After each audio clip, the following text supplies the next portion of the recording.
जब उसने सब कुछ छीन लिया तो मैं कहा करता था कि मैं ही क्यों, और मुझे लगता था कि वो इस बात का जवाब मुझे ज़िंदगी भर नहीं देगा और मैं यूं ही सारी ज़िंदगी इस सवाल के पीछे भागते भागते थक जाऊंगा। मैं तो भूल ही गया था कि सवाल ही तो उसका जवाब होता है।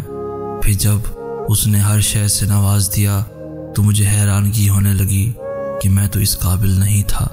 फिर मैंने सवाल किया, मैं ही क्यों? पता है उसने मुझे मेरे पहले सवाल का जवाब दे दिया, ढेरों नेमतें अता करके। मगर उसने मेरे इस सवाल का जवाब नहीं दिया कि ये सब नेमतें मेरे लिए ही क्यों। अब मैं इस सवाल का जवाब ढूंढने के लिए तमाम उम्र सजदे में पड़ा रहूंगा। शुक्र के सजदे कुछ सवालों के जवाब ना देकर वो कितना बेहतर करता है। और कुछ रातें वो नींद से खाली रखता ही इसलिए है ताकि उसका बंदा उससे बातें करे। जब कोई उससे नहीं मांगता तब उसका बंदा उससे मांगे, और फिर जो किसी को भी नहीं मिला वो तुम्हें अता कर दिया जाए।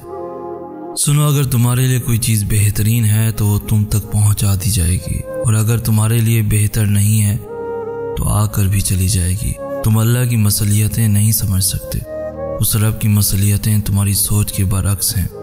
इसलिए अगर तुमसे कोई चीज़ ले ली गई है तो ये भी यकीन रखो कि वो उससे बेहतर तुम्हें अता करेगा।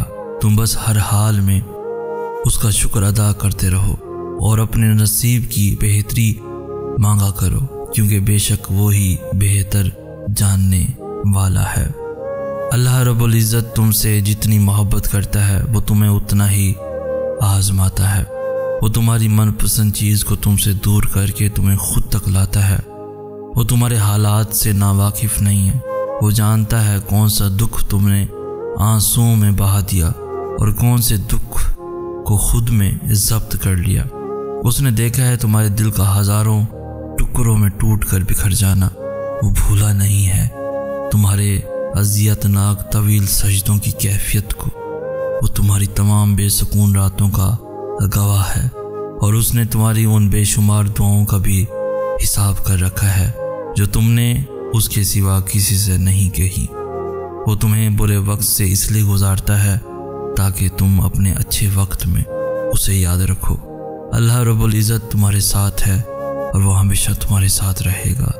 वसीले वहाँ से नहीं बन सके जहाँ से तुमने सोच रखा था, तो यकीन रखो कि वसीले अब वहाँ से बनेंगे जहाँ से कोई भी तसव्वुर नहीं कर सकता। हर शख्स का अल्लाह पाक से अलग रिश्ता होता है।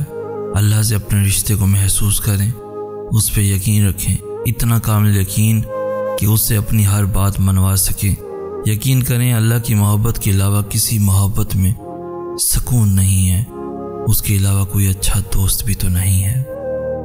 याद रखें, अल्लाह नवाजने से पहले आपका अल्लाह पर यकीन आजमाता है। जो इस यकीन की आजमाइश से फतहयाब होता है, फिर अल्लाह की नवाजिशें और इनायतें आपके नसीब का हिस्सा बनने के लिए वक्त कबूलियत की मुंतज़िर रहती हैं। अल्लाह से मांगते रहो, क्योंकि जो अल्लाह से मांगना नहीं छोड़ते, अल्लाह उनके लिए उनकी चाह में बेहतरी की गुंजाइश निकाल लेता है, और सारी बात बस अल्लाह की रज़ा की ही तो होती है। फिर चीज़ें हों या लोग, खोए हुए सब वापस मिल जाते हैं। कभी कभार ज़िंदगी में ऐसा मोड़ आता है जहां हम सभी सोचते हैं कि अब हम खुद को बदल नहीं सकते, और फिर लोग भी हमें डराने लगते हैं ये कहकर कि अब तो बहुत देर हो गई, अब तो अल्लाह माफ़ नहीं करेगा। हालांकि अल्लाह के यहाँ तो कभी भी देर नहीं होती, और ना ही अल्लाह ने आपके वापस पलटने के लिए किसी ख़ास वक्त की शर्त मुकर्रर की है कि इस वक्त पर अगर पहुँच गए सो पहुँच गए, इसके बाद नहीं आ सकते। जब तक आपके जिस्म से आखिरी सांस नहीं निकल जाती, तब तक आपके पास अल्लाह को मनाने की मोहलत है, खुद को बदलने का मौका है। अल्लाह का दरवाज़ा हर इंसान के लिए खुला है। तो फिर आपने लोगों की बातों में नहीं आना। जैसे अल्लाह का उनके साथ रिश्ता है, वैसे ही अल्लाह का आपके साथ भी रिश्ता है। अल्लाह जितना उनका है उतना ही आपका भी है, और यह हक आपसे कोई भी नहीं छीन सकता। अजर व सवाब के फैसले अल्लाह के यहाँ दर्ज की गई इंसान की नीयतों पर और अमल सालेह पर होने हैं, लोगों के तैयार करदा मर्दमशुमारी के रजिस्टरों पर नहीं कि किसको जन्नत में रखा जाए और किसको जहन्नुम में। तो फिर लौट जाएं अल्लाह की तरफ इससे पहले कि लौटाए जाएं। थाम लें अल्लाह के दरवाजे को इससे पहले कि ये बंद हो जाए। दुआ उन तरीक़ों से आपकी मदद करती है जो आप अपने वहम व गुमान में भी नहीं सोच सकते। इस बात से कोई फ़र्क नहीं पड़ता कि आपके सामने कितनी रुकावटें खड़ी हैं, बस आपने इतना याद रखना है कि अल्लाह हमेशा आपके साथ है, और जब तक अल्लाह आपके साथ है आप कोई भी जंग जीत सकते हैं। तो जब कभी दिल मायूस होने लगे तो याद करना जब अल्लाह ने कुरान में फरमाया था कि नूह अलैहिस्सलाम के उस वक्त को याद करो कि जब उसने हमें पुकारा तो हमने उसकी दुआ कबूल कर ली। और याद रखो, कबूल ना होने वाली दुआएं कबूल हुई दुआओं से बड़ा मौजज़ा होती हैं, क्योंकि आपकी कुछ दुआएं आपको तोड़ देने वाली होती हैं। और जब अल्लाह ये देखता है कि आपकी साफ नीयत है तो अल्लाह आपको उन तोड़ देने वाली दुआओं से बचा लेता है, उन दुआओं के लिए जो आपके हक़ में बेहतर होती हैं। और ये सज़ा नहीं है, बल्कि अल्लाह को आपसे इतनी मोहब्बत है कि वो आपको गलत का इंतखाब करने नहीं दे सकता, क्योंकि अक्सर वक़ात हम खुद ही अपने दुश्मन होते हैं और अल्लाह हमें हमसे ही बचा लेता है। हो सकता है किसी चीज़ को आप बुरा समझो और वो आपके लिए अच्छी हो, और किसी चीज़ को आप अच्छा समझो और वो आपके लिए बुरी हो।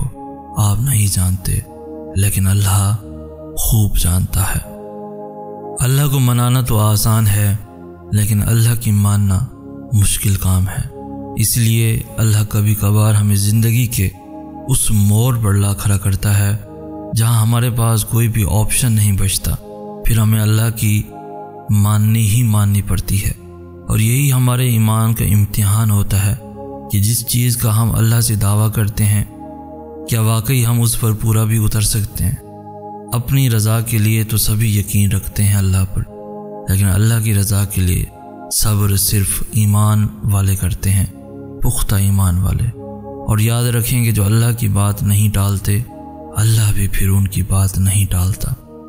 आजमाइशें ही तो हमारा ईमान ज़िंदा रखती हैं, और हमारा ईमान हमें ज़िंदा रखता है, वरना हम तो कब के ख़त्म हो चुके होते। हर महरूमी आपका इम्तिहान है, और इम्तिहान में पास वही होता है जो उस्ताद को राज़ी करने में कामयाब हो जाता है। तो आप भी राज़ी कर लें अपने निगरान को, अपने अल्लाह को।